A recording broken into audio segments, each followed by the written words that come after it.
Ciência dos materiais. Tópico 8. Propriedades magnéticas dos materiais.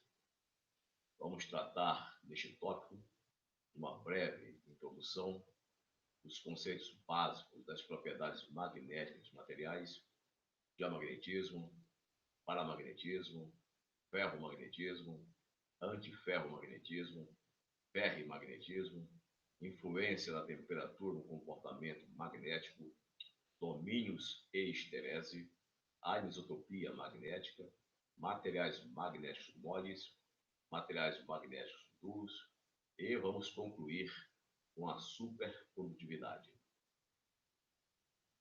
Estou apresentando aqui uma fotomicrografia de um monocristal de ferro submetido a um campo magnético H. Inicialmente, o campo magnético é nulo e o material encontra-se naturalmente. Observemos que nós temos regiões que nós estamos representando por estas setas, em que a seta para a direita significa um espaço em que os momentos magnéticos estão apontando para a direita. Aqui, por exemplo, nesta região de baixo, o momento magnético aponta para a esquerda. Aqui para a direita e aqui para a esquerda. E no centro, o momento magnético está apontando para cima. Muito bem. Isto é como o material se encontra naturalmente. Existem regiões em que o momento magnético é apontado para a direita, regiões que apontam para a esquerda e regiões que apontam para cima. Estas regiões nós chamamos de domínios magnéticos. E essas linhas, as paredes separando os domínios magnéticos. O que significa esses domínios magnéticos? Significa, por exemplo, que nesta região, a magnetização líquida, o resultado total da magnetização nesta região, está para a direita. Isso significa que existem átomos com magnetização para a direita, átomos com magnetização para a esquerda, para cima, para baixo, mas o resultado líquido da magnetização para a direita. E aqui o resultado líquido é para a esquerda, para a direita, esquerda e para cima. Quando aumentamos o campo magnético, a tendência é esses momentos magnéticos que estão à esquerda, para a esquerda, por exemplo, eles se alinharem com o campo que será aplicado para a direita. Então, se nós aplicamos um campo magnético para a direita, vai aumentar o número de átomos com o momento magnético para a direita. Esse aumento é uma consequência da diminuição da energia quando os momentos magnéticos ficam na mesma direção e sentido do campo. Então, a tendência é, grande parte dos átomos deste setor aqui, em que o momento magnético estava para a esquerda, eles se transformarem para a direita, aumentando a área desta região, o momento magnético para a direita. Da mesma maneira, aqui os momentos magnéticos são para a esquerda, com a aplicação do campo magnético para a direita, parte desses átomos vão girar, somando o momento magnético para a direita, e essa região, com o momento magnético para a direita, cresce, e a região com o momento magnético para a esquerda diminui. Aumentando mais ainda o campo magnético para a direita, essas áreas vão crescer também na mesma proporção. De maneira que agora, a maioria dos átomos estão com o momento magnético para a direita. Observamos pelo crescimento desta região e desta. E no centro, uma parte continua para a esquerda, uma parte para a direita e uma parte para cima. Uma parte para baixo, tendo como resultado líquido para cima. Mas observamos também que essa região se modificou. Parte dos átomos estavam foram girados para o lado direito. Se esse processo continuar, quando o campo magnético possuir um valor muito alto, a tendência é todos os átomos terem o seu momento magnético girado para a direita. De maneira que a esse ponto nós dizemos que o material saturou. Ele atingiu a sua magnetização máxima, quando todos os momentos magnéticos se dirigiram para o sentido direito, que é o sentido do campo magnético aplicado. Bem, vamos agora entender os conceitos básicos, né, que explicam todas essas propriedades da magnetização dos materiais. Vamos começar pela definição de dipolo magnético. Da mesma maneira que existem os dipolos elétricos, duas cargas, uma positiva e outra negativa, existe também o conceito de dipolo magnético. Então, aqui estão apresentando um ímã. O ímã apresenta um polo norte e um polo sul, e as linhas vermelhas são as linhas de força, as linhas de campo do ímã. Então, observamos que as linhas saem sempre pelo polo norte e voltam e entram pelo polo sul. Então, nós dizemos que o polo norte é o polo em que as linhas de campo saem, e o polo sul é o polo onde as linhas de campo entram no ímã. Se nós cortarmos o ímã ao meio, nós vamos ter dois pedaços de ímã. E os dois pedaços vão ter o mesmo comportamento. Vão ter um polo norte e um polo sul. Se continuarmos dividindo esse ímã em várias partes, em 1000 partes, cada 1 milésimo desse pedaço vai ser um ímã, também com um polo norte e um polo sul exatamente igual a este. Esse processo pode ser repetido indefinidamente até chegarmos no átomo, até chegarmos no elétron. Mas quando nós chegarmos no elétron, nós vamos ver que o elétron também tem um polo norte e um polo sul. Então, a origem desse comportamento magnético dos materiais está lá no momento magnético do elétron, como vamos ver daqui a pouco.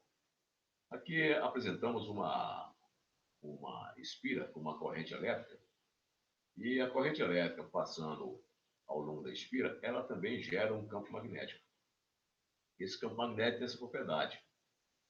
Ele gira nesse sentido anti-horário, tanto desse lado provocando uma linha de força anti-horário desse lado e provocando uma linha de força no sentido horário deste lado aqui. Que acaba que no centro, tanto a linha de força do lado esquerdo e direito, no centro elas sobem. Então elas entram pela parte de baixo e saem pela parte de cima. Nós chamamos a essa região aqui de polo sul da espira e essa região de cima de polo norte da espira, né? Muito semelhante ao que está acontecendo aqui com o ímã. Então, uma espira pela qual está passando uma corrente, ela também gera um campo magnético, né? Da mesma forma que o ímã gera esse campo magnético. Então, isso mais tarde, quando estudarmos as propriedades magnéticas dos materiais. Então, uma corrente elétrica que passa por uma espira, ela gera um campo magnético, né?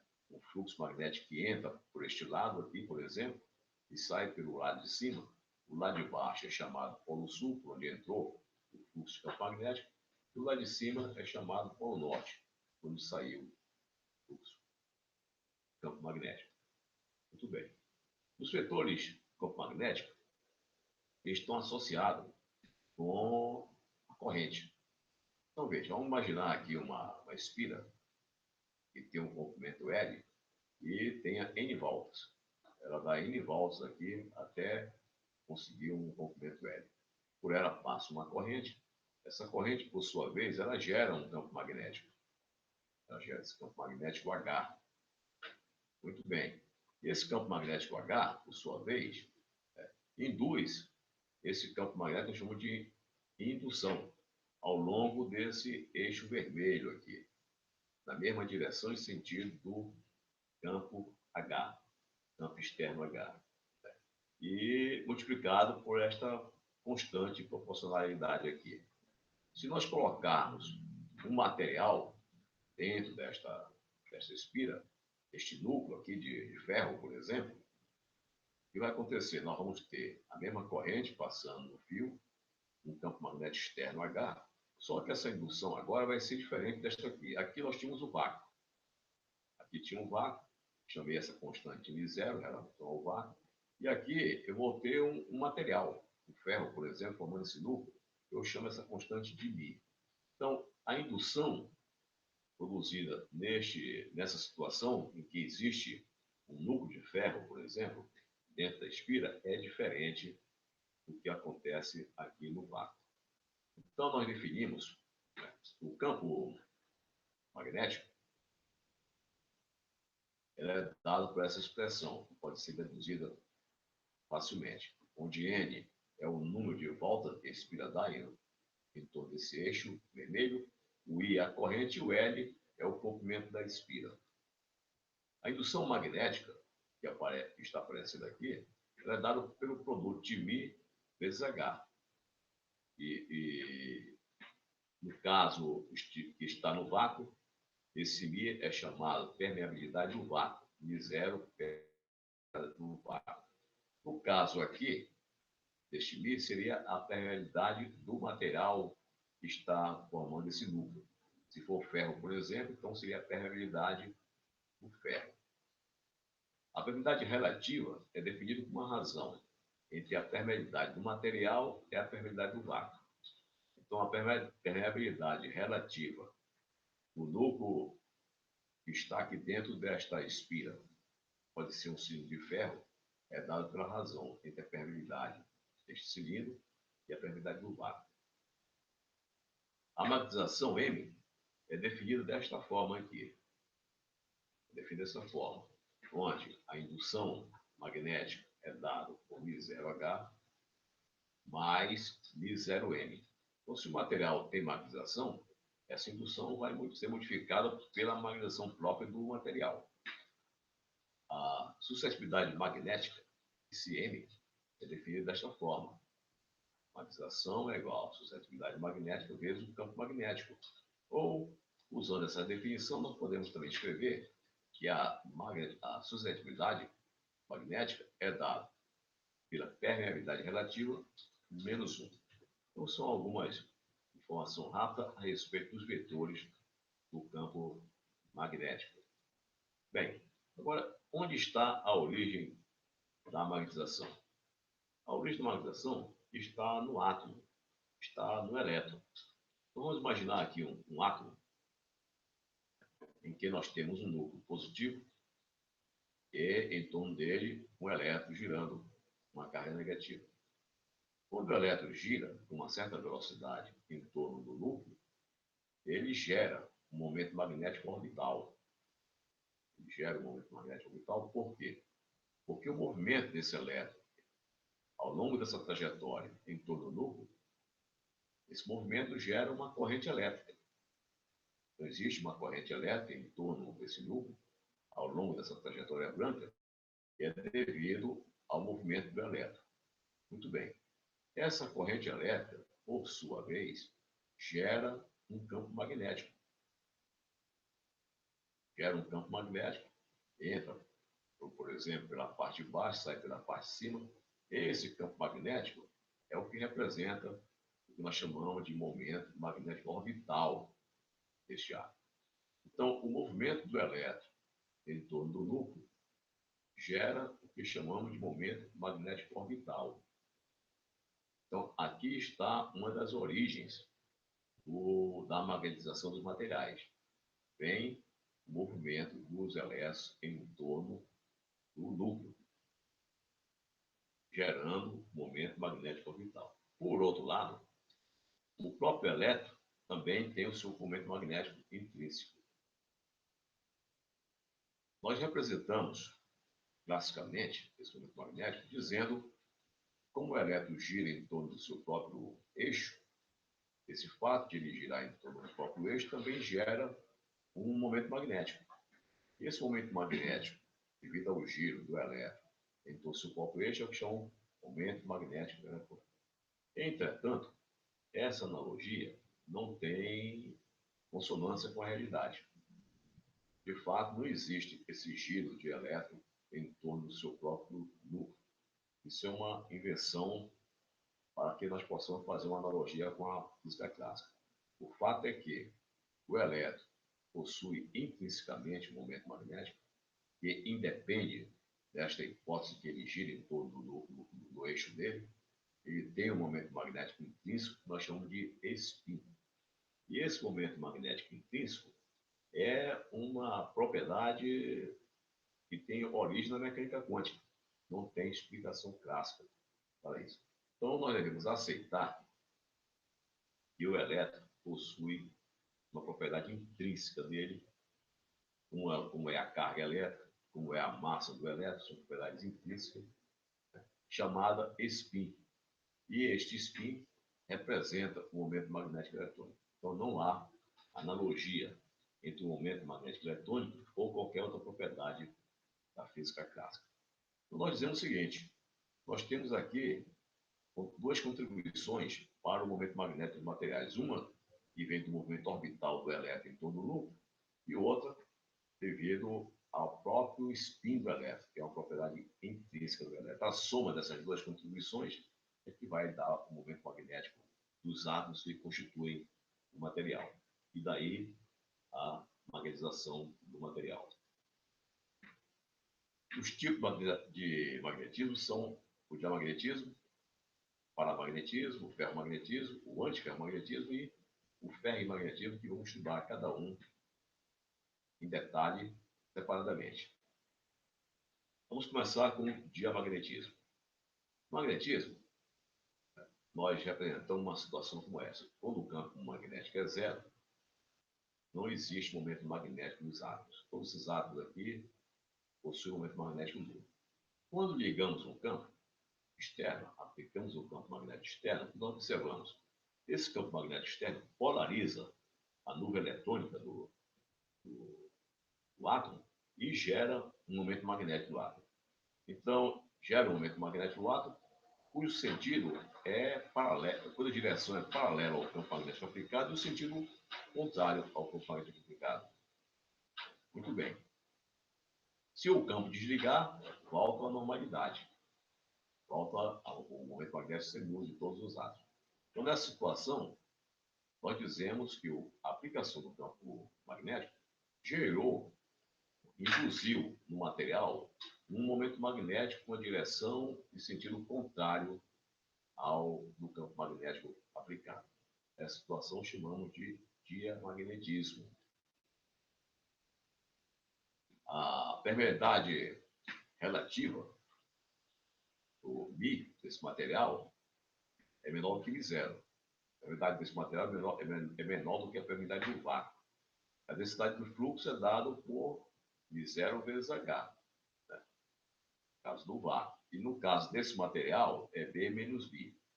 Como o Mi é menor que M0, e o fluxo é proporcional a H, então se é proporcional, se fizermos um gráfico, vai dar uma reta. Esta reta que aparece aqui na linha azul. Isso aqui seria o vácuo, pontilhada, azul é diamagnetismo. Por que está embaixo do vácuo? Porque o Mi é menor do que M0. Então ela fica abaixo do vácuo. Muito bem. Esta tabela está apresentando a suscetibilidade magnética, a temperatura ambiente e materiais diamagnéticos. Observe que a suscetibilidade é negativa. Por que negativa? Porque o Mi, a permeabilidade do material diamagnético, é menor do que M0. Como ela é menor que M0, em consequência, a suscetibilidade está negativa. E, observando aqui, muito pequena, tudo da ordem de 10 a menos 5. Muito bem. O paramagnetismo é um pouco diferente do diamagnetismo. Por quê? Em campo zero, quando o campo é zero, ao contrário do diamagnetismo, no paramagnetismo, os átomos possuem momento magnético. Só que o momento magnético dos átomos, eles são aleatórios, estão em direções totalmente aleatórias. Se nós somarmos esse momento magnético aqui, ele vai dar zero. Ele vai dar zero. Porque são aleatórios, quando se soma, dá tudo zero. Agora, se aplicarmos um campo magnético, o que vai acontecer? Esse campo magnético vai alinhar esse momento magnético, vai forçar esse momento magnético a ficar na direção paralela ao campo e no sentido do campo. Isso ocorre por quê? Porque o sistema quer ficar numa energia mais baixa possível. E fica a energia mais baixa possível quando o momento magnético já existente aqui se reorganiza e fica na direção e sentido do campo.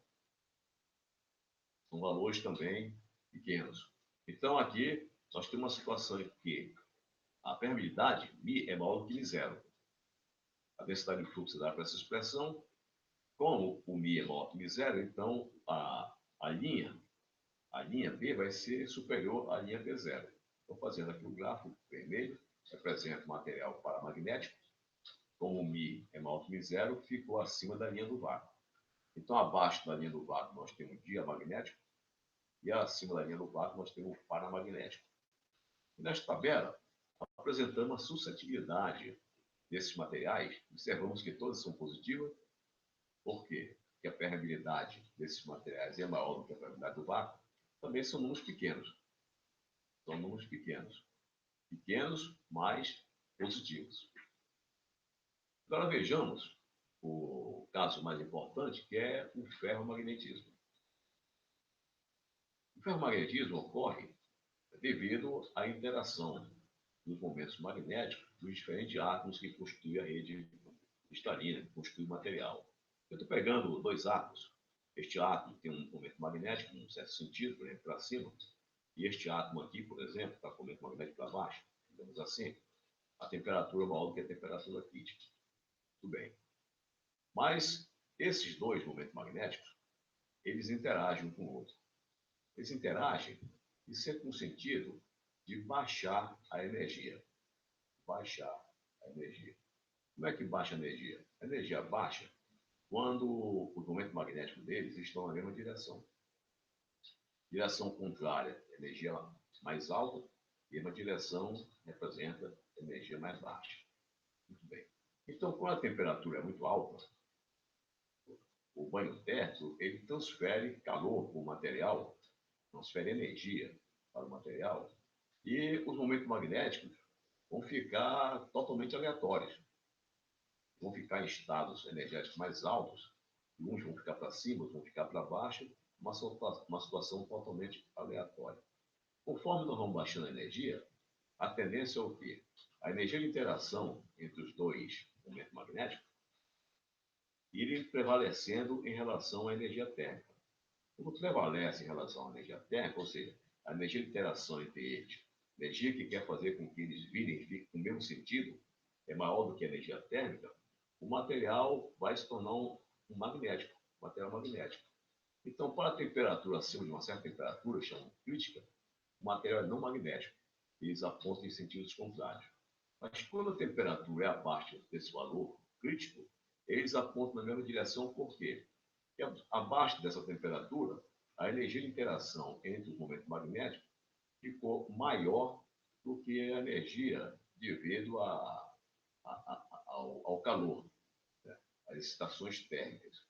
Então, abaixo dessa temperatura crítica, eles vão se alinhando no mesmo sentido e somando. Como nós somamos todas as contribuições, a grande maioria está no mesmo sentido, então vai ter, como resultado disso, um momento magnético líquido, resultante, né, diferente de zero, em certa direção, em certo sentido.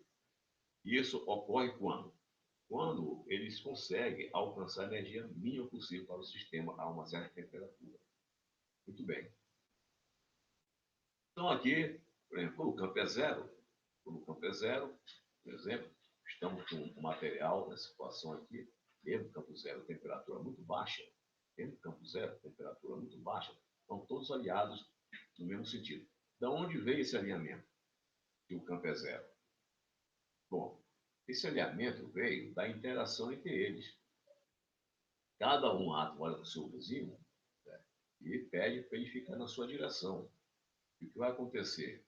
Para que o sistema todo tenha a menor energia possível, todos ficam na mesma direção e no mesmo sentido, mesmo quando o campo magnético é zero. Muito bem. O fluxo magnético é dado por essa expressão aqui, né? A soma de μ0 mesmo, o campo magnético, mais μ0 vezes a magnetização. Então, vai ter uma contribuição grande aqui na magnetização. Mesmo que o campo elétrico, mesmo que o campo magnético seja zero, mesmo que o campo magnético seja zero, vai ter uma indução natural aqui devido à própria magnetização natural desse material. Como o H é muito menor que M, ele pode ser até zero esse H, o que vai acontecer? A indução é aproximadamente dada pelo produto e μ0 pela magnetização. Muito bem. Então, quando todos os átomos estão com a magnetização no mesmo sentido, quando nós somarmos toda a contribuição, vai dar a magnetização máxima do sistema. Quando todos estão alinhados na mesma direção, no mesmo sentido. Então, chamamos isso aqui, uma situação como essa, magnetização de saturação do sistema. E, da mesma maneira, nós vamos ter uma densidade de fluxo de saturação. a uma magnetização de saturação corresponde aqui uma densidade de fluxo de saturação, certo?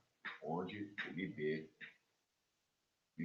é uma magnetron de Bohr, que nós vamos utilizar.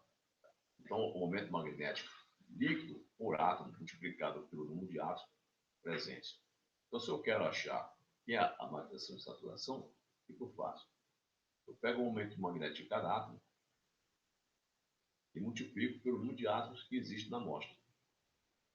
Pegando o momento magnético, esse momento magnético de cada átomo é dado nessa unidade aqui, magnetron de Bohr.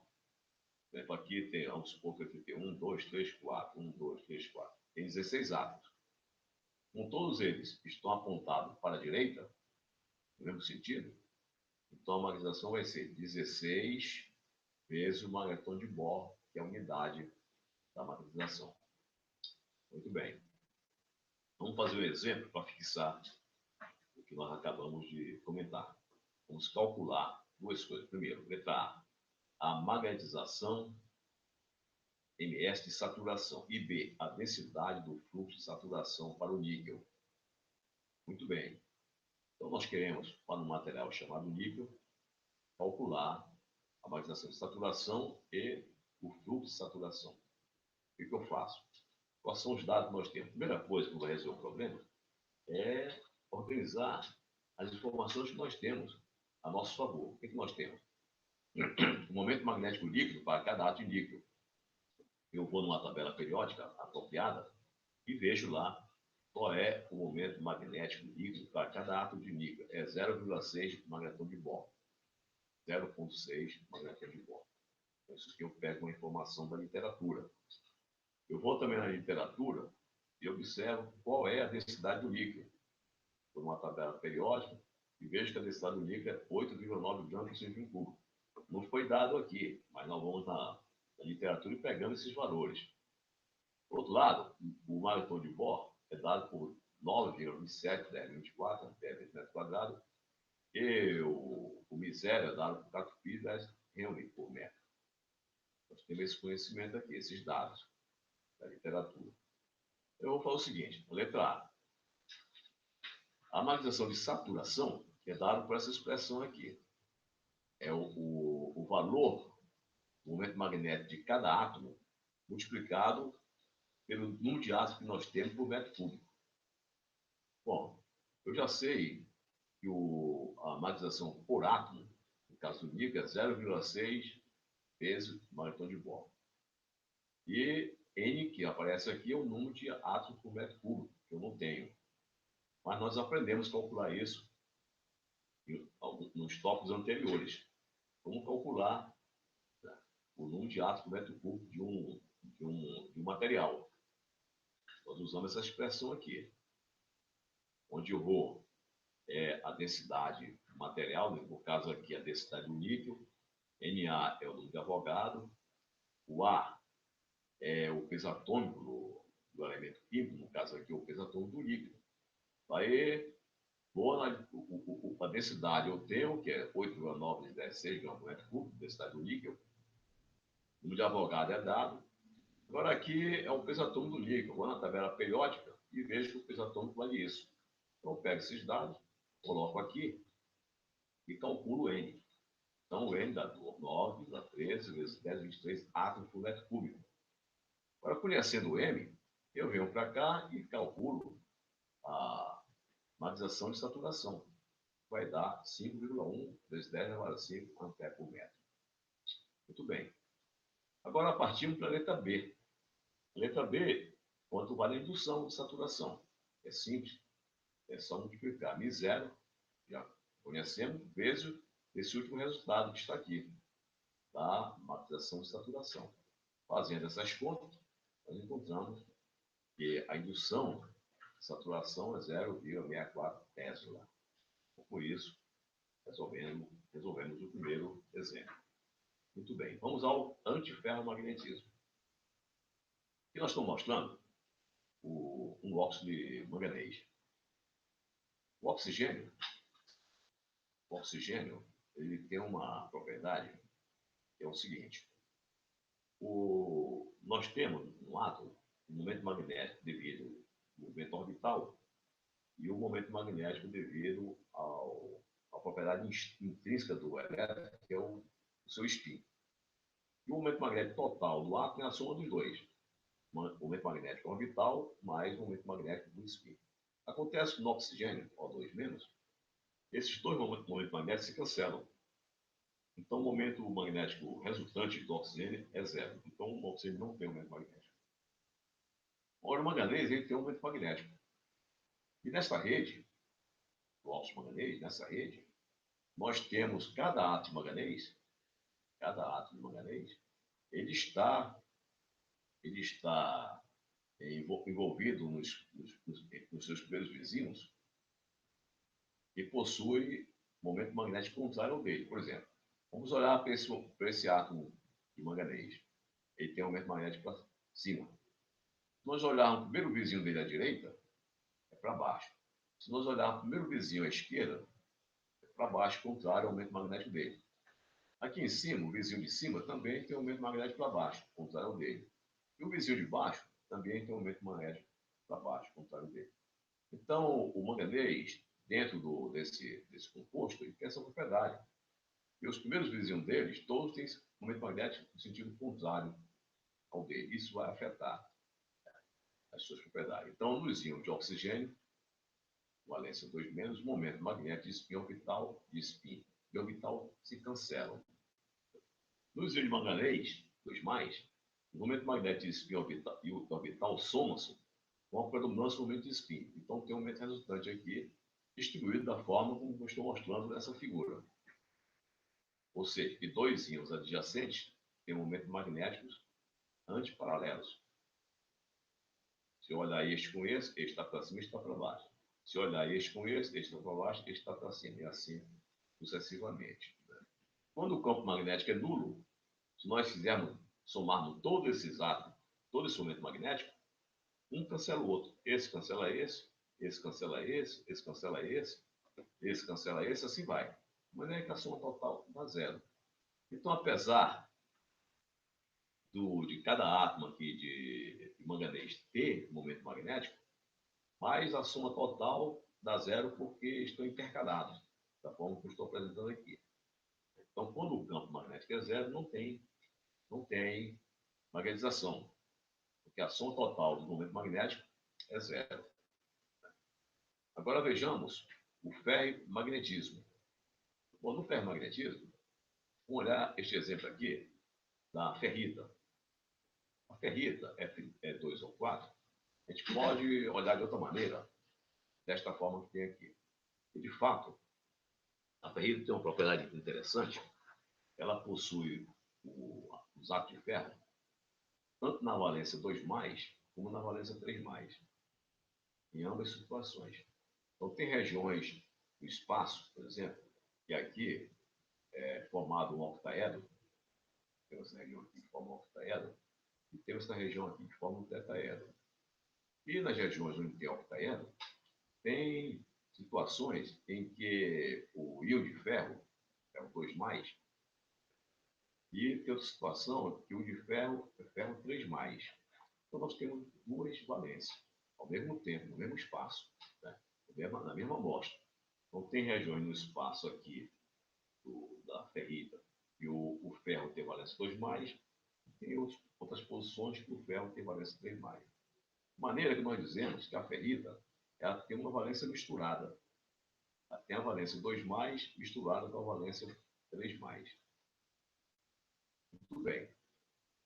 Então, se olharmos aqui a distribuição, nós temos o azul oxigênio, que não tem aumento magnético, mas temos agora, né, o ferro, que tem valência 2+, que é esse marrom, e o ferro que tem valência 3+, esse verde, e o ferro que tem valência 3+, que é o laranjado.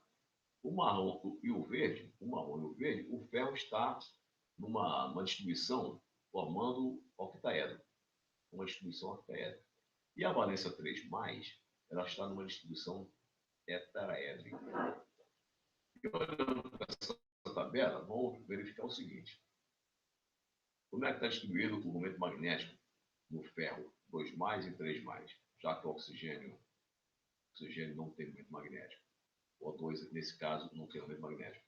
Então, vemos o seguinte, que o ferro 3+, tem uma parte dos seus átomos, o ferro 3+, né, na sua célula unitária, uma parte dos átomos estão com o momento magnético para cima, no sítio octaédrico. Mas o F3+, no sítio da rede tetraédrica, está com o momento magnético para baixo. Então, a valência 3+, no sítio octaédrico, ela tem o momento magnético para cima, e no sítio da rede tetraédrica tem o momento magnético para baixo. Agora, o F2+, quer dizer, a valência 2+, ela só existe no sítio octaédrico. E o valor do momento magnético dela é para cima.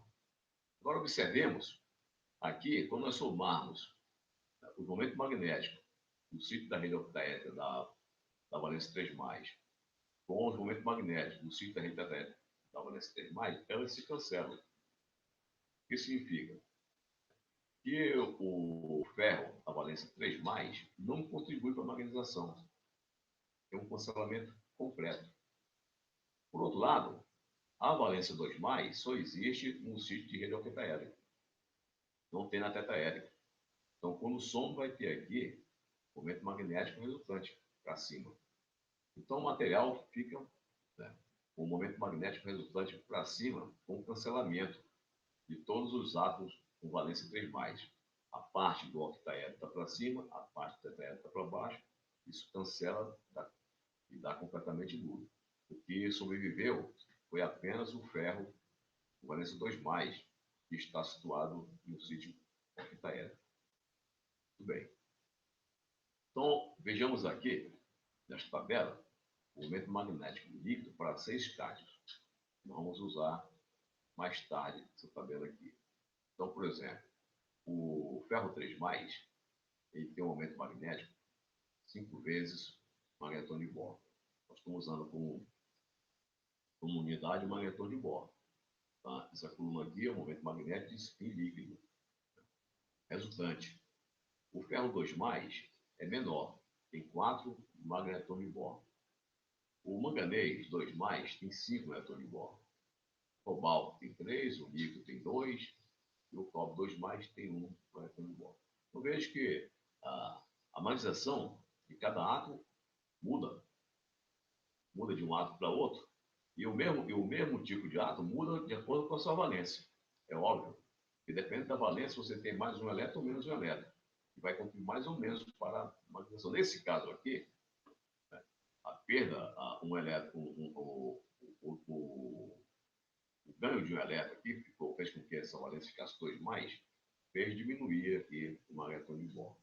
Tinha uma valência 3+, caiu para 2, o magnetron de Bohr caiu de 5 para 4. Então, vamos usar essa tabela daqui a pouco.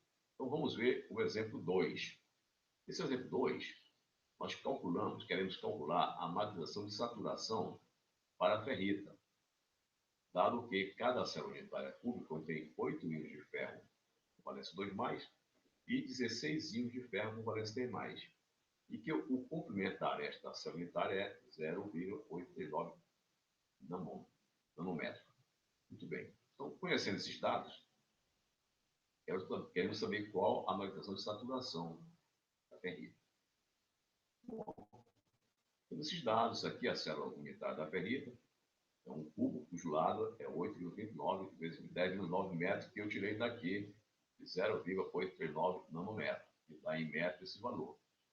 O vermelho é o ferro e o branco é o oxigênio. Muito bem. São dados. O magnetron de Bohr vale isso aqui. E a aresta do cubo vale isso aqui, que está mostrado aqui. E queremos saber a saturação. A magnetização de saturação para a ferrita. Vamos lá. Então, dá como solução. Primeiro, nós sabemos o seguinte, foi anunciado o problema, que cada célula cúbica contém 8 íons de ferro 2+, e 16 íons de ferro 3+. Lembremos que o ferro 2+ e o ferro 3+, eles possuem magnetização diferente. Esse daqui tem 4 magnetron de Bohr, e esse íon aqui tem 5 magnetron de Bohr como magnetização. Muito bem. Segundo ponto, os momentos magnéticos dos íons F3+ se cancelam. Nós já vimos na tabela anterior que os F3+ do sítio octaédrico e o F3+ do sítio tetraédrico se cancelam. Eles não contribuem para a magnetização. Muito bem. Quem vai contribuir para a magnetização é 2+. Por outro lado, cada momento magnético do íon F2+ possui 4 magnetons de Bohr. Muito bem.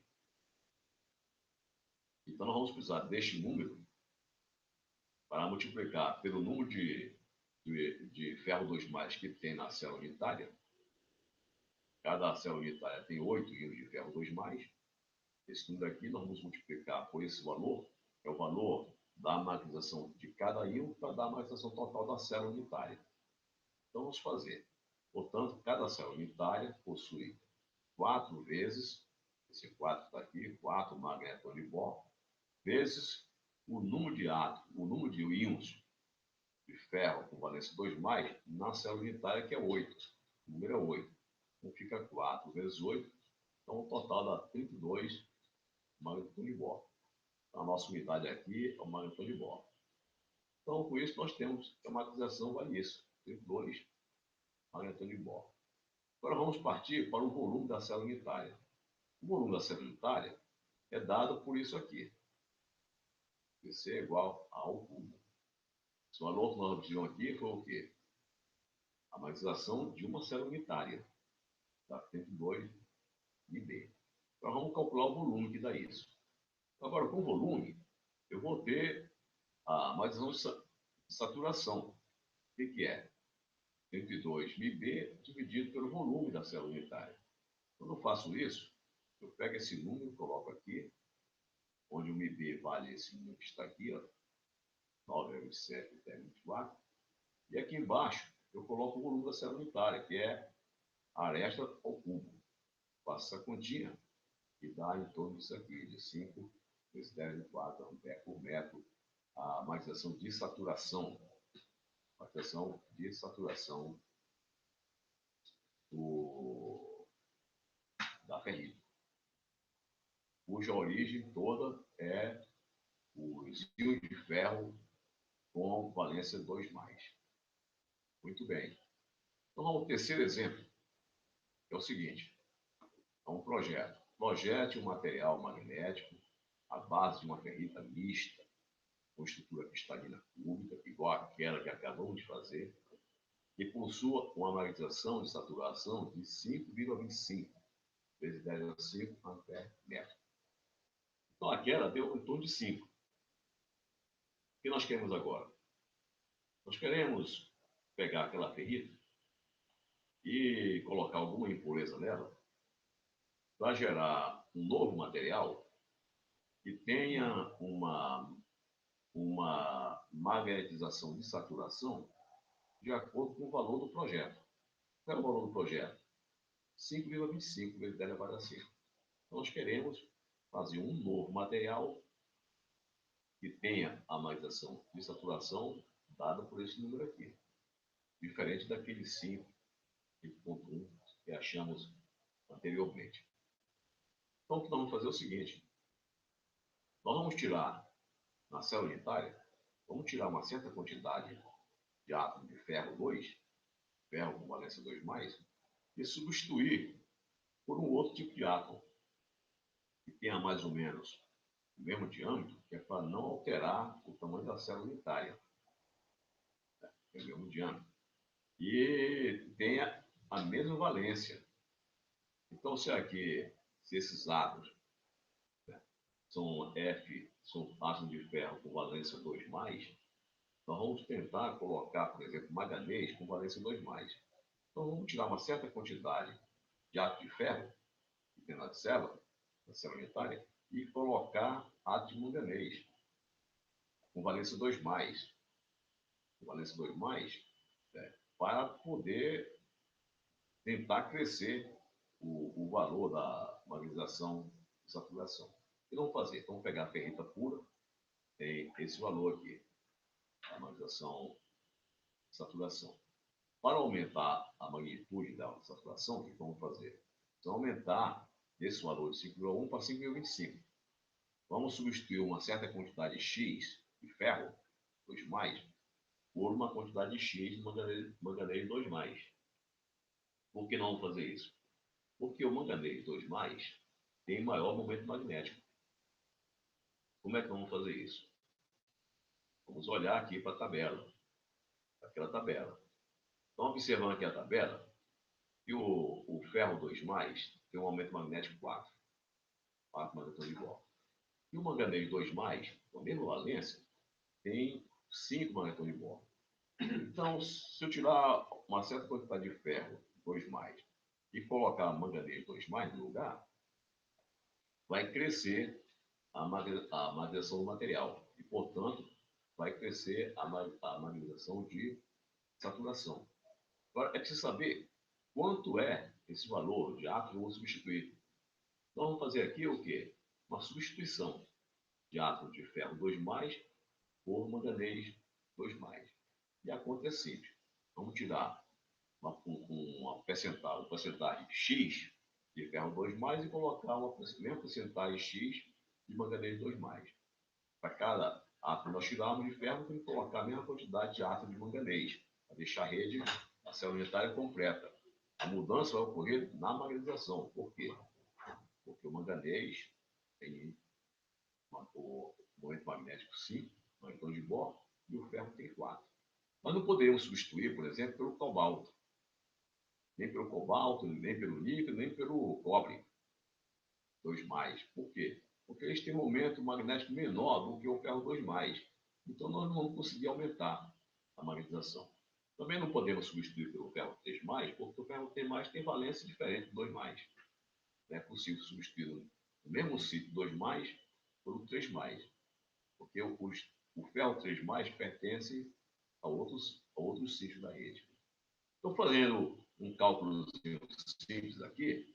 O que vamos fazer? Substituir, né, um ferro 2+ por manganês 2+. Isso vamos fazer. Como é que nós fazemos? Da seguinte maneira. Vamos substituir X íons de ferro 2+ por X íons de manganês 2+. Considerando que o diâmetro deles são mais ou menos parecidos, essa substituição não vai alterar na prática o valor do tamanho da célula unitária que nós vamos manter como sendo esse original, de 0,839 vezes 10 menos 9 metros. E a conta é simples. Bom, primeira coisa, nós podemos escrever isso aqui assim, ó, que é a magnetização da saturação, é essa densidade aqui, esse NB vezes MB sobre A oculto, que é o volume. Isso aqui é o volume. Daqui eu tiro NB. O NB é MS vezes A oculto sobre MB. Eu sei quem é o MS. O MS que nós queremos que esse material tenha uma magnetização de saturação de 5,25 vezes 10 a 4. Então, coloquei aqui. Essa é o que nós queremos que ele tenha. O A, o tamanho, o comprimento da célula unitária é esse. E o MB é isso aqui. Então, para essa conta, eu acho quem é essa densidade aqui. Ó. Então, o NB é 33,45 magnetons de Bohr por célula unitária. Então, tirei esse NB, que dá esse valor aqui. 33,45 magnetons de Bohr por célula unitária. Muito bem. Agora eu já sei. Se nós conseguirmos colocar, se nós tivermos por célula unitária 33,45 magnetons de Bohr, nós temos esse valor aqui para a magnetização de saturação. Muito bem. Agora, precisa saber o quê? Dentro desse valor, qual é a quantidade de ferro 2+ e qual é a quantidade de manganês 2+? Bom, isso é simples. O que eu faço? Eu sei que o total tem que dar 33,45. Por outro lado, eu sei que nós temos 8 íons equivalentes na célula unitária. Seja de ferro ou de manganês. Nós temos 8 íons. Então, vamos pegar esses 8 íons agora e multiplicar pela magnetização de cada um. Ora, o manganês tem uma magnetização de 5. E o ferro 2+, tem a magnesium 4. 4 magnetons de Bohr, 5 magnetons de Bohr. Muito bem. Então, vou chamar de X a quantidade de átomos, a quantidade, o X, o percentual de manganês que está dentro da amostra. Se o X é o percentual de manganês na amostra, então o percentual de ferro vai ser 1 menos X. Então, eu multiplico X por 5, menos X por 4, faço essa conta igual a 33,5. Quando eu faço essa conta igual a 33,5, eu tiro o valor de X. Então, o X é 0,181, ou seja, 18,1%. O que significa?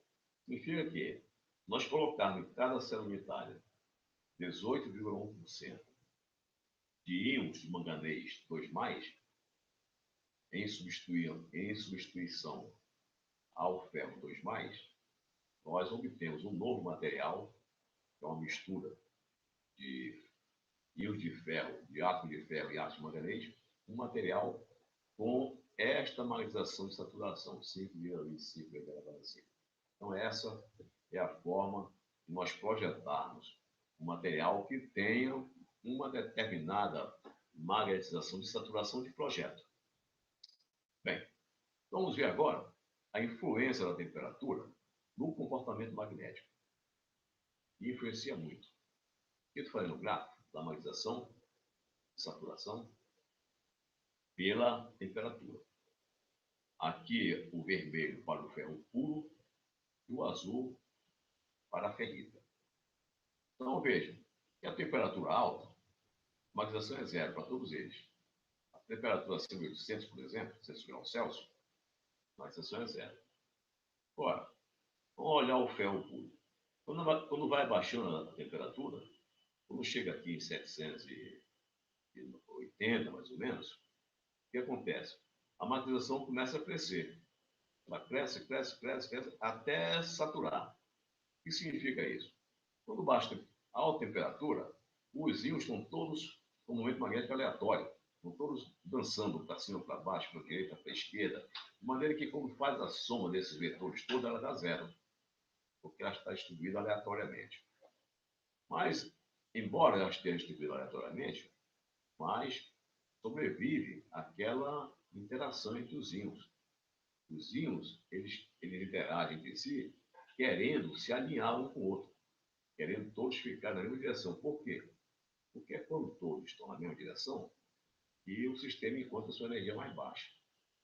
Agora chega uma temperatura aqui em torno de 780, onde a energia de interação entre os íons é maior do que a energia térmica. Com isso, começa a prevalecer, né, essa vontade dos íons ficarem alinhados na mesma direção. Então, a partir daí começa uma maior quantidade de íons estar numa direção e uma menor quantidade em outra. Quando for somar os vetores, vai sobrar mais vetores numa certa direção e passa a ter uma magnetização. E conforme então, a magnetização começa a existir. E conforme a temperatura baixa, a temperatura vai baixando, a energia térmica ficando cada vez menor do que a energia de interação entre os íons, e mais íons vão se alinhando, até todos ficarem na mesma direção. Quando todos chegam à mesma direção, mesmo que continue baixando a temperatura, os íons não têm mais o que se alinhar, porque já estão todos alinhados. Então aqui nós atingimos a saturação, todos os íons estão no mesmo sentido. A mesma situação ocorre com a ferrita, só que numa energia, uma temperatura menor. E a magnetização de saturação menor também. Mas o comportamento físico é o mesmo que foi relatado para o ferro puro. Em resumo, o material magnético, mesmo com campo magnético zero, mesmo sem campo magnético, ele apresenta magnetização. Acima da temperatura crítica, ele é não magnético, não tem magnetização, e abaixo da temperatura crítica, ele apresenta essa magnetização aqui. Então, nós dizemos que essa região azul clara é a região em que o material é magnético. E aqui, essa linha escura é a fronteira entre o material magnético e o não magnético. Muito bem. Voltando a primeira figura que apresentamos, aquela imagem na introdução das propriedades magnéticas materiais, nós temos aqui, esquematicamente, pictoricamente, domínios magnéticos. Desenhei aqui 3 domínios. Este aqui, todos os íons estão com o momento magnético para cima, este aqui estão para baixo, aqui para a direita. E essa linha de separação entre eles, nós chamamos de parede de domínio. Então, nós temos domínios. O que significa esse domínio aqui? Que a imensa maioria dos íons estão na direção para cima. O resultado líquido para cima. A imensa maioria está para baixo e para a direita. Muito bem. Então, com o resultado disso, magnetização para a direita, magnetização para cima e magnetização para baixo. E entre essas regiões, quer dizer, entre esses domínios, nós temos as paredes separando os domínios. Essas paredes não são bem definidas, como eu estou mostrando aqui. Na verdade, fazendo um zoom aqui nesta parede, vamos ter uma região assim. Porque bem afastado da parede, os movimentos magnéticos são para baixo, para a direita, para a esquerda, bem afastada e para cima. E essa parede ela tem uma largura que, onde ocorre a transição. Né? Paulatinamente, os íons com o momento magnético para baixo vão mudando de direção ao longo desse espaço aqui da parede, da largura da parede, até todos estarem para cima. Então, em lugar de ser uma linha tão bem definida como está aqui, na verdade é uma região de transição. Nós chamamos isso aqui de parede do domínio. Quando a região que separa a região de momento magnético positivo para baixo, da região do momento magnético positivo para cima, de forma contínua e não abrupta, como está aparecendo aqui. Muito bem. Então, resumo, o que nós temos? Nós temos aqui nesse eixo a indução, densidade de fluxo, B, ou a própria magnetização, que são proporcionais. E nesse eixo horizontal, nós temos o campo magnético aplicado.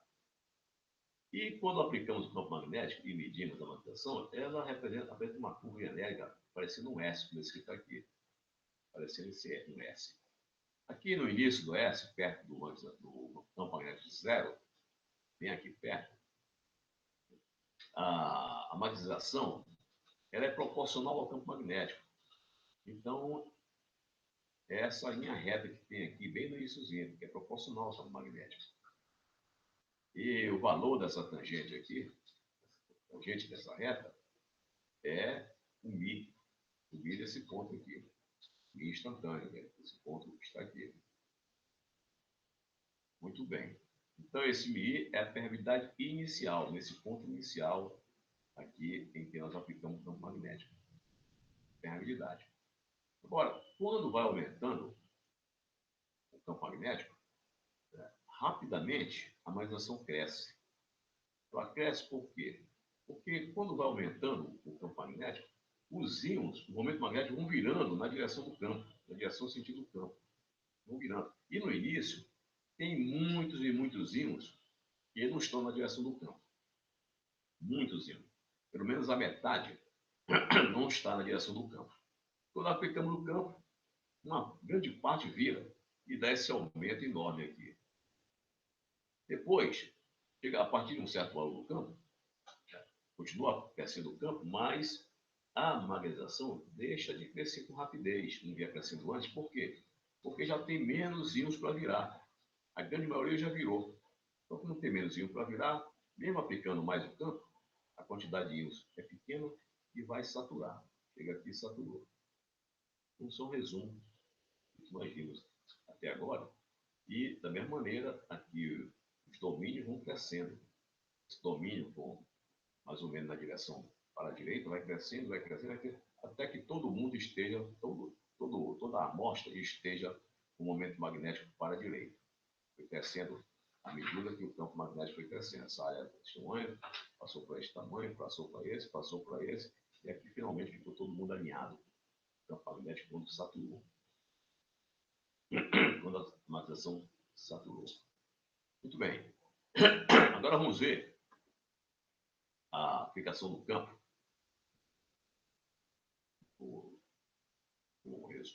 Acabamos de ver este azul.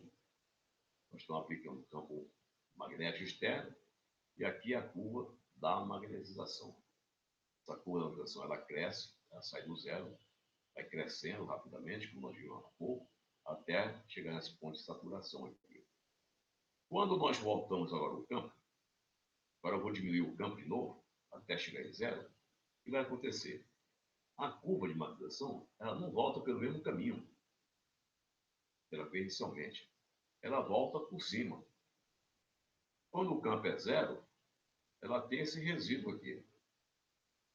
Ela tem esse resíduo. Ela não vai para zero, ela manteve a magnetização. Muito bem. Daí, chega aqui nesse ponto, agora vamos inverter a direção do campo. Colocar para a esquerda e continuar aumentando. Continuar aumentando, daí vai desmagnetizando. Quando chegar nesse valor aqui, no campo, finalmente, a magnetização voltou para zero. E se continuar aumentando agora o campo para a esquerda, vai virando o momento magnético para a esquerda, até saturar agora para a esquerda. Chegou aqui, a magnetização agora está todo mundo do lado esquerdo, saturado. Se eu retomar e começar de novo a aplicar um campo do lado direito, aqui, o que vai acontecer?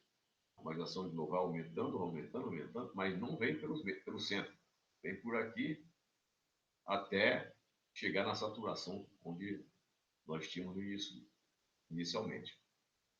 Mas ela não volta mais pela essa magnetização inicial. Nesta curva aqui, nós chamamos de esterese.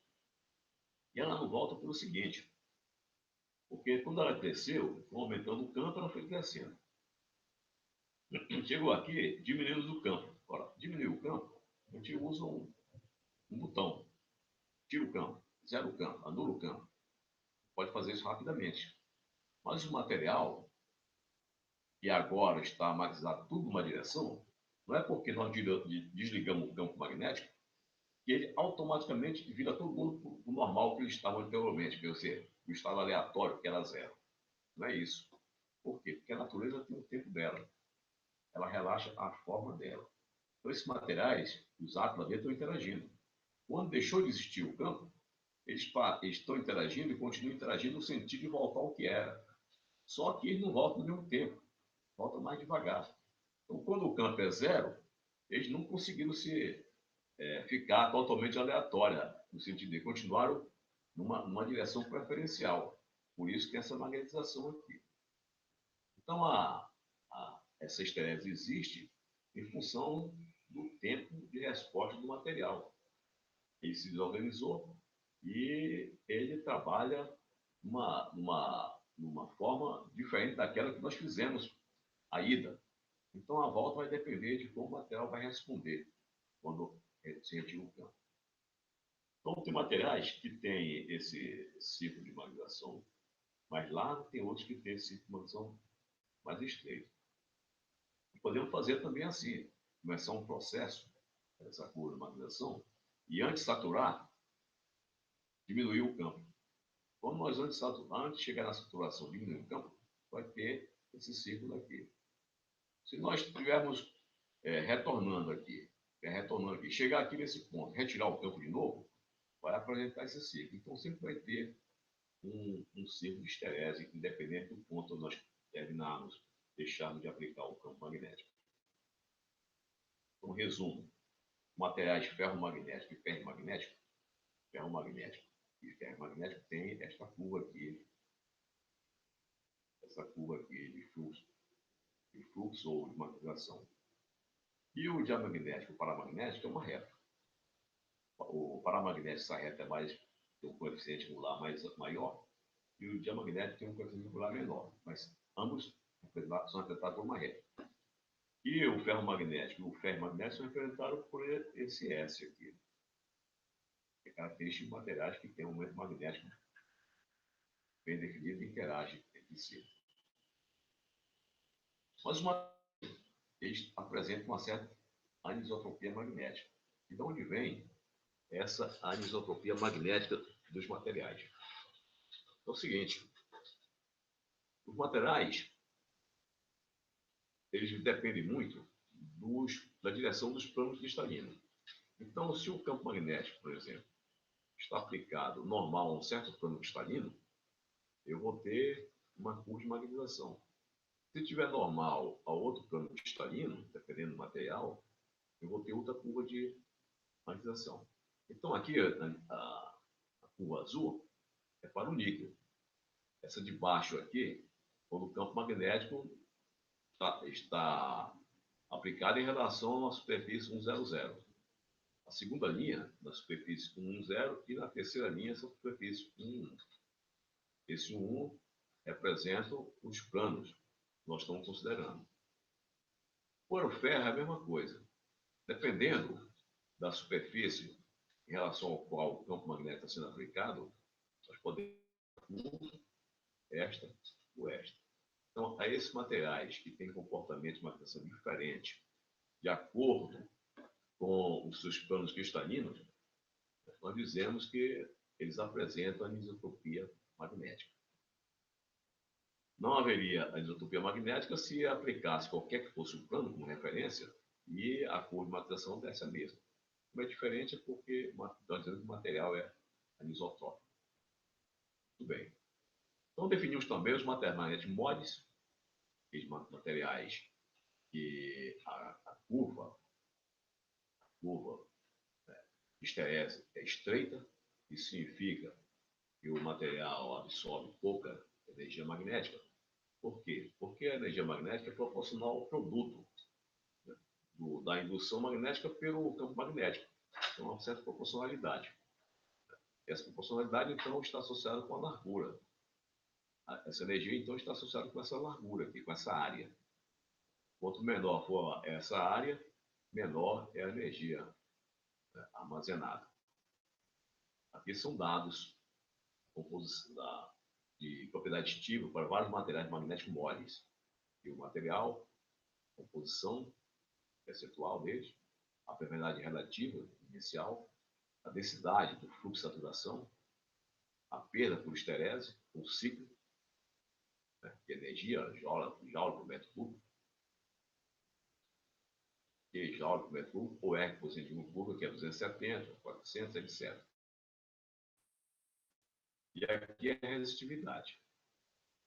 Vamos guardar esses números aqui, 270, 40, 120, etc.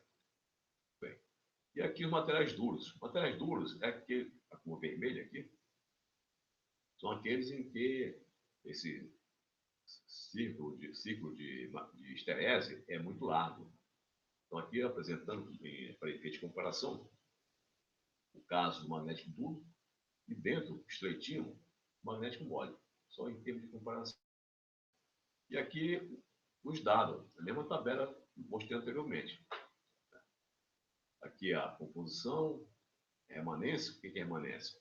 Remanência é aquele ponto, esse ponto em que ele toca o eixo, quando ele volta, ele toca o eixo B. Aqui tocou aqui, então a remanência, esse valor aqui. A azul tocou aqui, então a remanência, esse valor aqui. Muito bem. A coercitividade, o que é coercitividade? Coercitividade é o ponto em que tocou o eixo H. Então, por vermelho, este ponto aqui, e para o azul, este ponto aqui. É o ponto em que ele toca na hora do retorno, no eixo horizontal. Aqui a energia, né, em kJ por metro cúbico. Veja só, aqui é kJ por metro cúbico. Então, aqui é 2.600, por exemplo. Nós olharmos para isso aqui e compararmos com o anterior, aqui era 270. Essa perda é 270. Aqui a perda passou a ser 2.600, que é muito maior, porque ela é muito mais larga do que a mole. E essa energia, ela é proporcional ao produto do B pelo H. Energia magnética é proporcional ao produto do valor da indução pelo campo magnético externo. E nós determinamos como? Determinamos qual é a área nesse quadrante aqui, qual é a área da curva máxima. Pegando um ponto aqui e medimos qual é a área máxima. O valor da área máxima, ela está associado com essa energia de dispersão.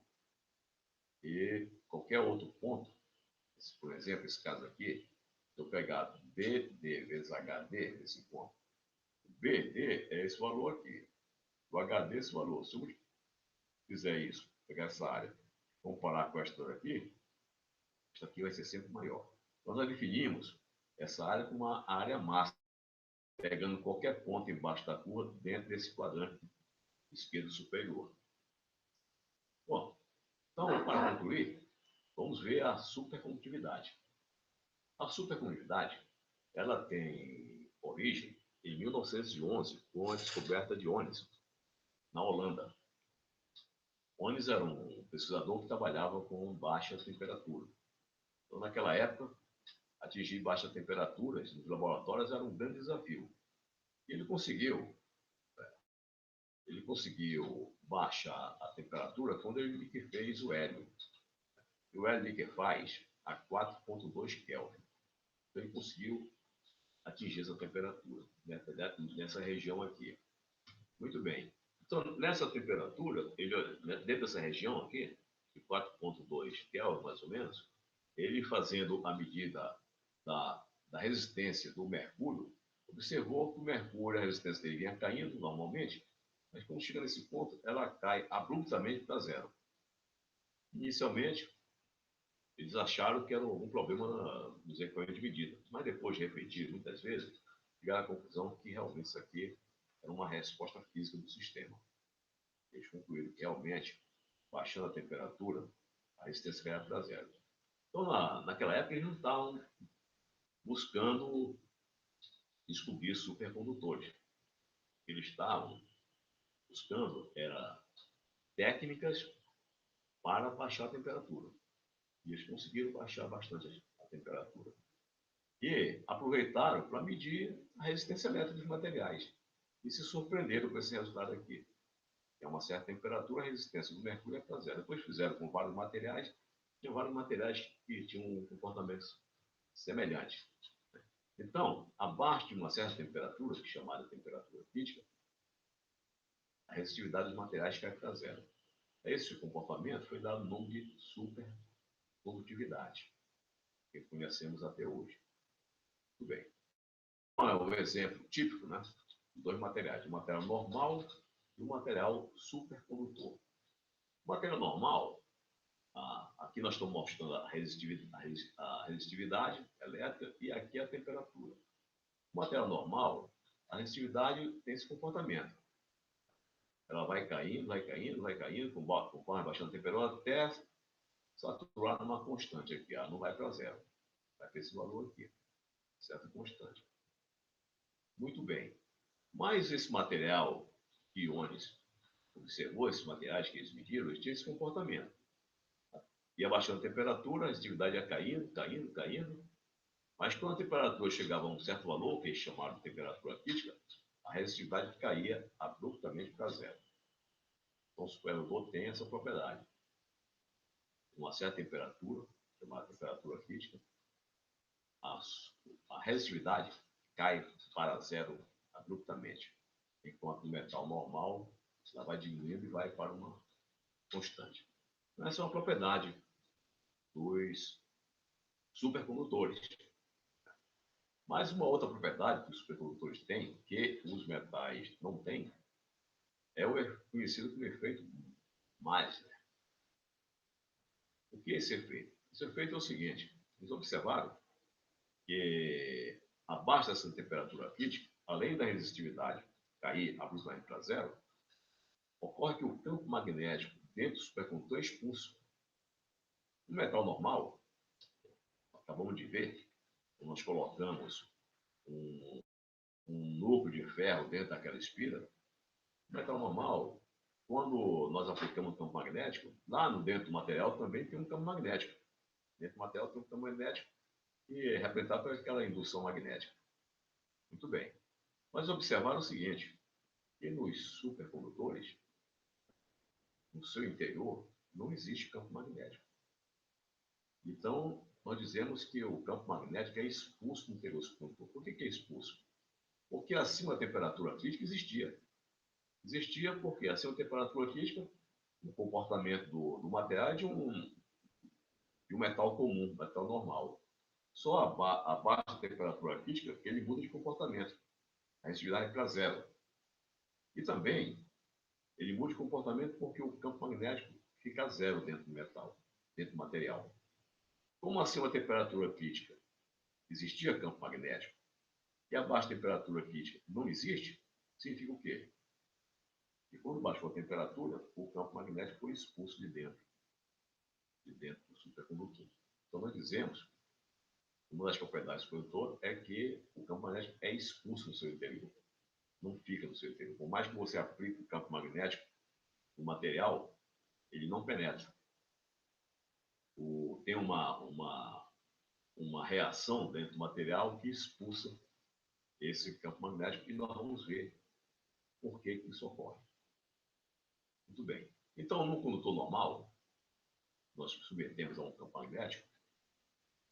O campo magnético atravessa o material e existe dentro do material. Então, nós vimos o caso de colocar um duto de ferro dentro de uma espira, passando uma corrente elétrica. E o supercondutor, o que acontece? Abaixo de uma certa temperatura, aqui a temperatura acima da temperatura crítica, que é um material condutor normal. Quando baixamos a temperatura e fica abaixo da temperatura crítica, o que acontece? Esse campo magnético que estava aqui, ele é expulso, ele vai para fora, para os lados, e fica vazio aqui dentro. Então, essa é uma outra propriedade do supercondutor. Então, o material supercondutor, ele obedece as duas propriedades. Uma, a resistência vai para zero abaixo da temperatura crítica, e também o campo magnético é expulso de dentro do material quando a temperatura é abaixo da temperatura crítica. Essas duas propriedades, né, são as características do supercondutor. Muito bem. Como é que nós explicamos, então, esse efeito Maser? Ou seja, que abaixo de uma certa temperatura crítica, o campo magnético é expulso do interior do supercondutor. Dessa maneira. Vamos voltar aqui para a nossa espira, onde passa uma corrente. E quando passa uma corrente na espira, né, ela gera um campo magnético, da forma que está aqui. Esse campo magnético foi gerado porque existe uma corrente nessa espira. Imaginamos que aqui tivesse um cilindro de um material supercondutor. Tivesse um cilindro de um material supercondutor. Então, se na superfície do cilindro de material condutor tivesse uma corrente elétrica, o que vai acontecer? Essa corrente elétrica na superfície do supercondutor vai gerar um campo magnético passando por dentro da superfície. É isso? Vamos supor que aqui fosse uma área dentro do supercondutor e essa linha estivesse na superfície dele, circulando na superfície. Se essa corrente circular na superfície, o que vai acontecer? Essa corrente vai gerar um campo magnético dentro do supercondutor. E é o que acontece. Então, uma corrente elétrica passando por uma espira gera um campo magnético através da mesma. E se nós tivéssemos o seguinte, tivéssemos aqui um cilindro, uma corrente elétrica passando em volta do cilindro aqui, o que vai acontecer? Ela gera um campo magnético, e esse campo magnético vai passar por dentro do cilindro. Então, se esse cilindro fosse um supercondutor, esse material, o que aconteceria se tivesse uma corrente elétrica girando em torno aqui da superfície? Ele ia criar um campo magnético passando por dentro do supercondutor. Muito bem. Então, essa imagem nós vamos levar aqui para frente. Vamos imaginar que isso aqui, essa mais escura, essa região mais escura, seja um pedaço de um supercondutor. E vamos aplicar, vamos submeter esse pedaço supercondutor aqui em um campo magnético externo, que é representado por essa seta verde. Então, essa seta verde, o campo magnético está atravessando o supercondutor. Vamos supor que a temperatura esteja maior que a temperatura crítica. Quando a temperatura está maior que a temperatura crítica, esse campo magnético verde atravessa o material. O material, nesse momento, é um material normal. Atravessa o material. Muito bem. Agora vamos baixar a temperatura. Quando se baixa a temperatura, o que ocorre?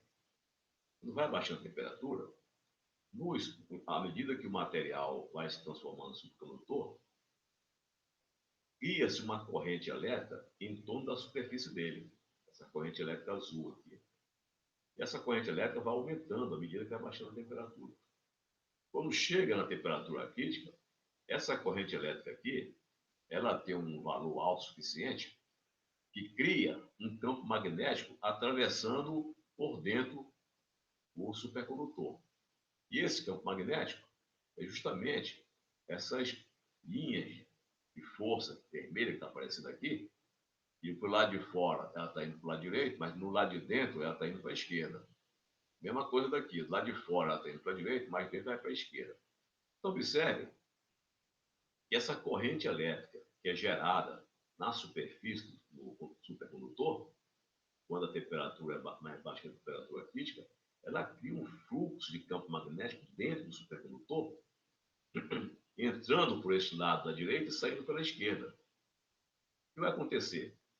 Vai acontecer o seguinte, que aqui dentro do supercondutor nós temos dois campos magnéticos. Tem um verde, que é o externo, e tem um vermelho, que foi gerado pela corrente superficial. Os dois se somam e se cancelam.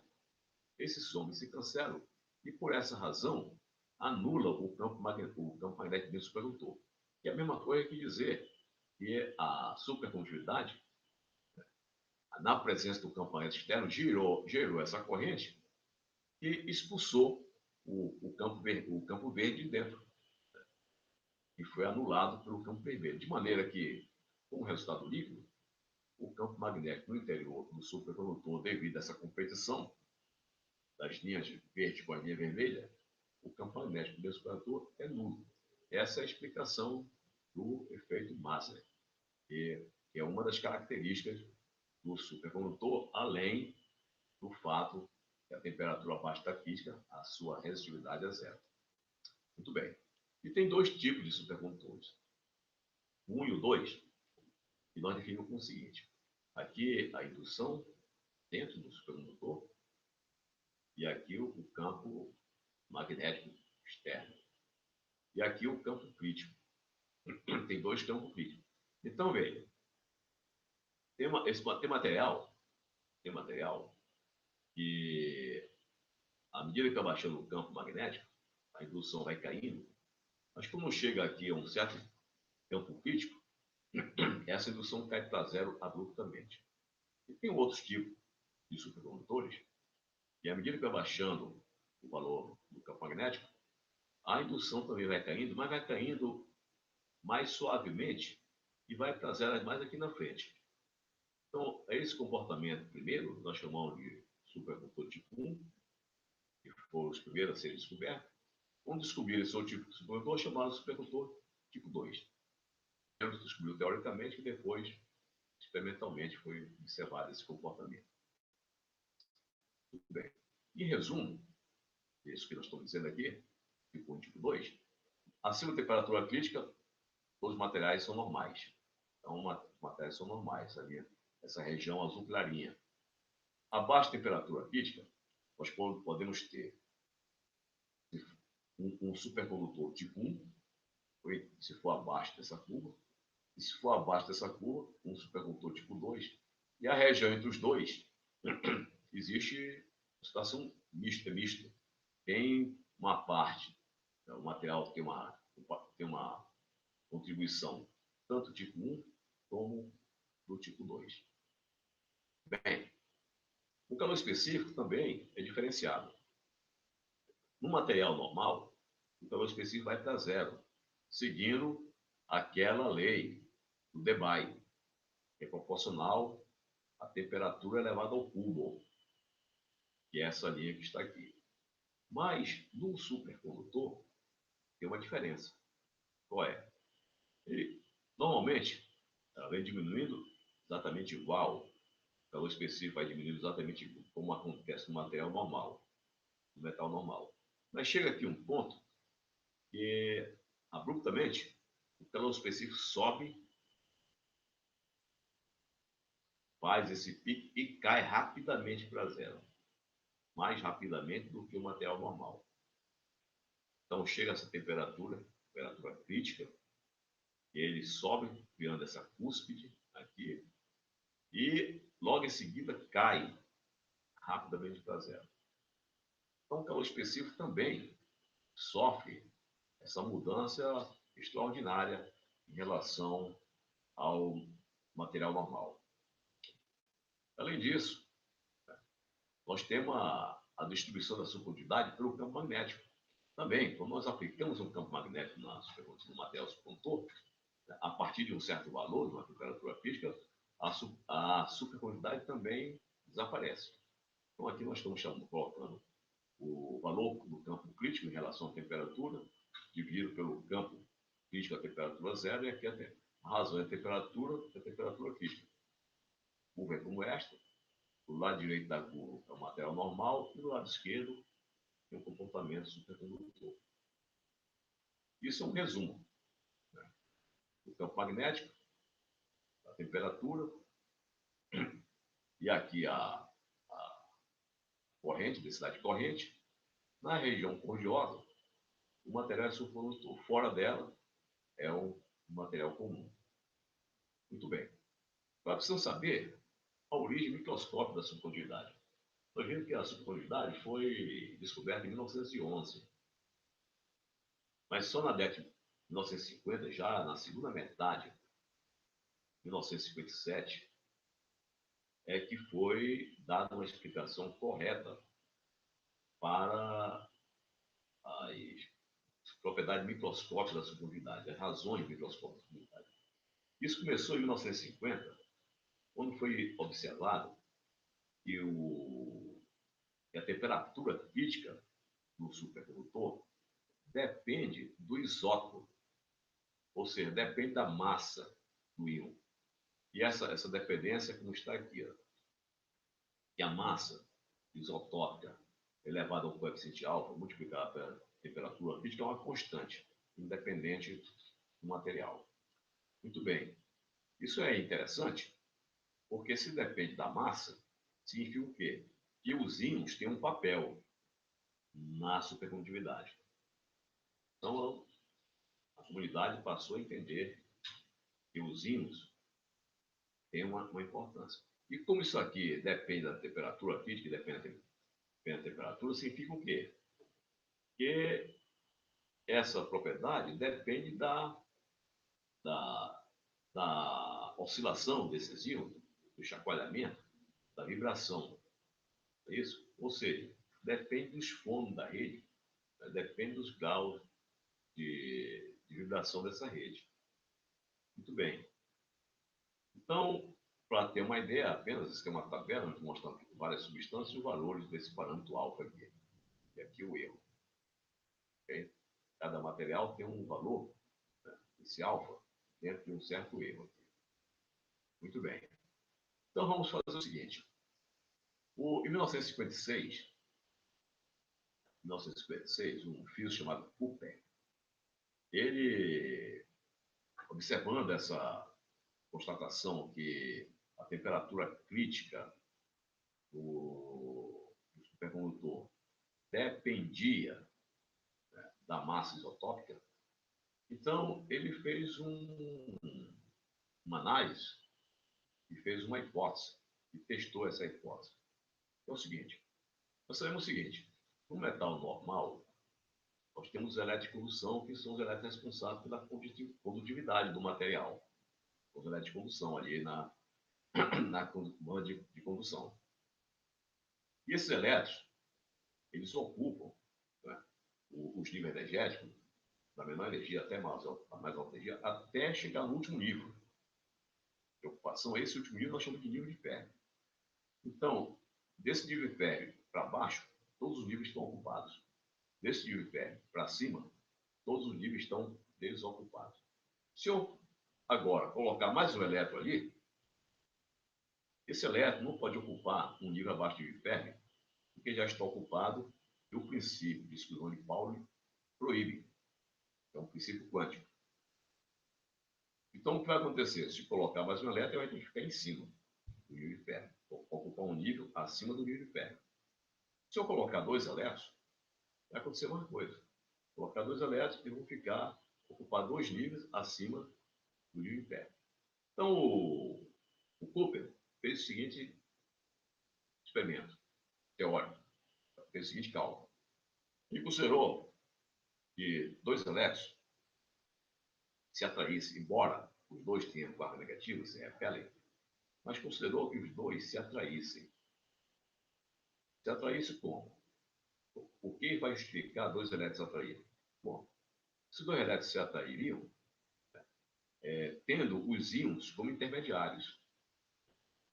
Por quê? Os íons, né, o elétron, quando passa na rede, ele desloca o íon polariza em sua volta e atrai um outro elétron. Muito bem. Então, quando o primeiro elétron se movimentar, à medida que vai se movimentando ao longo da rede, os íons da rede também vão se rearranjando. E com esse rearranjo, eles vão atrair outros elétrons. Então, na verdade, quando um elétron anda na rede, tem outro elétron que vai seguindo ele, como se estivesse sendo atraído por ele. Na verdade, ele está sendo atraído pelo íon que está sendo deslocado pelo elétron, pelo primeiro elétron. Então, indiretamente, os dois elétrons estão se atraindo. Indiretamente, os dois elétrons estão se atraindo, né, por meio da interveniência dos íons da rede. Então, ele criou um modelo, considerando que os dois elétrons se atraíam, quer dizer, tinha uma interação negativa, energia negativa, e colocou esses dois elétrons na banda de condução e calculou os efeitos energéticos. Ora, o que ele observou? Em lugar do nível de ferro subir, os elétrons chegaram lá, ocuparam dois novos níveis de energia, deveria subir o nível de ferro. Na verdade, o nível de ferro caiu, baixou, ou seja, o nível de ferro era instável quando colocava dois elétrons se atraindo. Então, a partir dessa ideia, né, que os dois elétrons se atraindo baixavam a energia do sistema, então o sistema não ficava na energia anterior que ele estava, ele caía com uma energia mais baixa, ele sempre queria a energia mais baixa. Então, colocando dois elétrons ali se atraindo, a energia do sistema caía. Então, a partir daí, resolveram estender esse cálculo para um cálculo de muitos elétrons agora. Em lugar de colocar só um par, resolveram trabalhar com um número enorme de pares de elétrons e, a partir daí, determinar as propriedades do material com base nesse modelo. Então, eles usaram uma técnica chamada cálculo variacional para calcular as funções de onda do material e determinaram todas as propriedades eletrônicas desse material e termodinâmicas.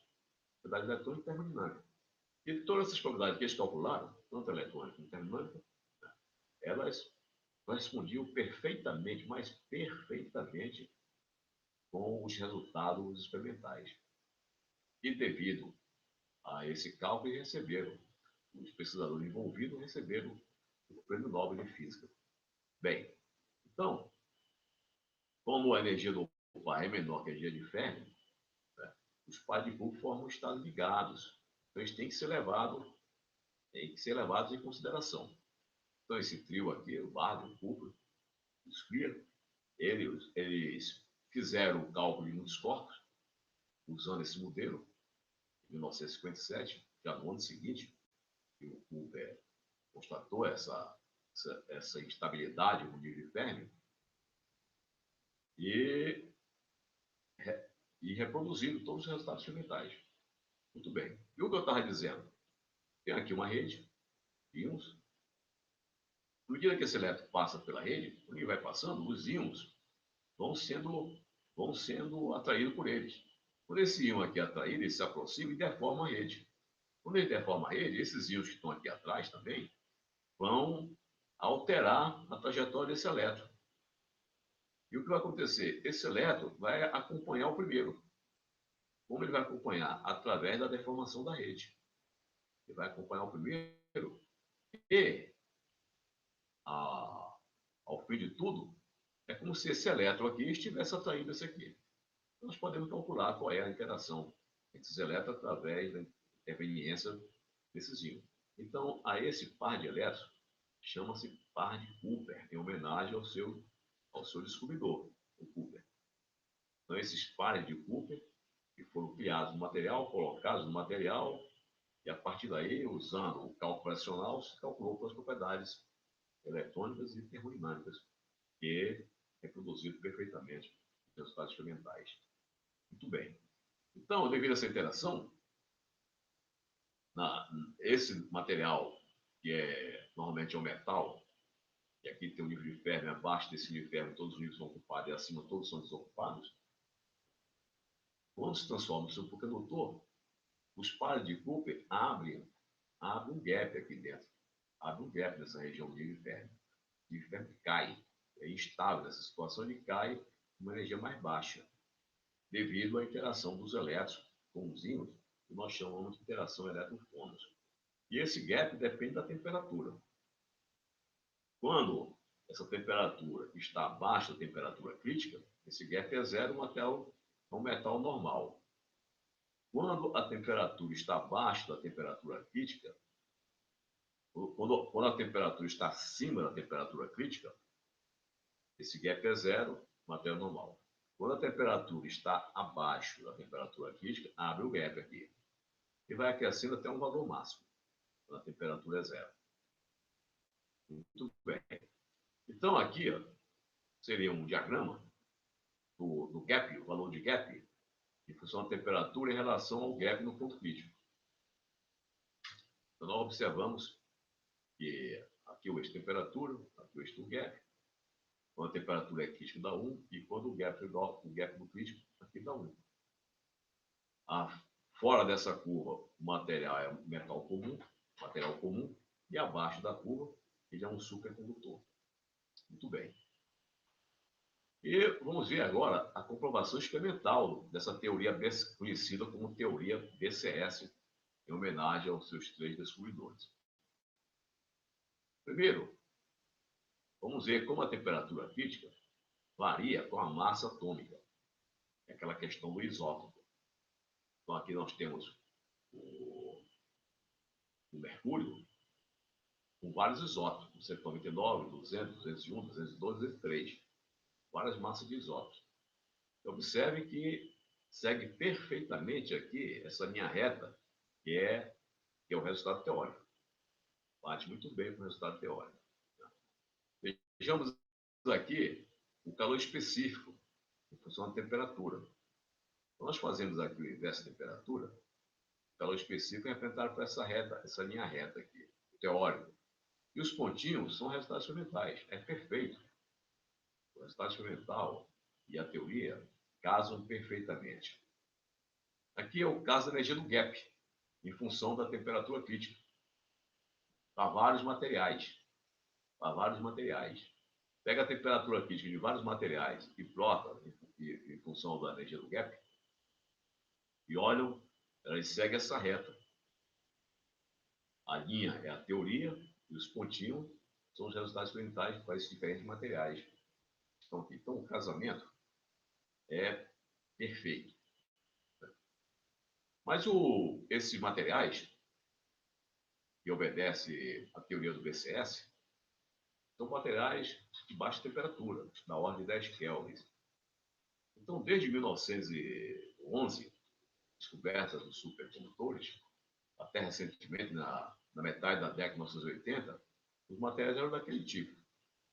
Só a partir de 1980 foram descobertos novos materiais, nós chamamos hoje de materiais de alta temperatura. Alta temperatura em relação aos materiais anteriores. Era 10 Kelvin, aqui hoje está em torno de 170 Kelvin. Mas mesmo assim, para efeito prático, comparado com a temperatura do ambiente, 170 graus comparado com a temperatura do ambiente é uma temperatura muito baixa. Muito bem. Então, esses físicos alemães, eles conseguiram produzir na segunda metade da década de 1980 um material supercondutor formado de cerâmicas. Então, essa cerâmica aqui, em 1986, eles conseguiram com uma temperatura bem mais alta que a temperatura que era observada anteriormente. E com essa descoberta, houve uma verdadeira corrida de tanto físicos mentais como teóricos para a descoberta de novos materiais com alta temperatura, supercondutores com alta temperatura. Eu estou mostrando um desenho, gráfico, histórico, mostrando a evolução da temperatura crítica dos supercondutores com o tempo.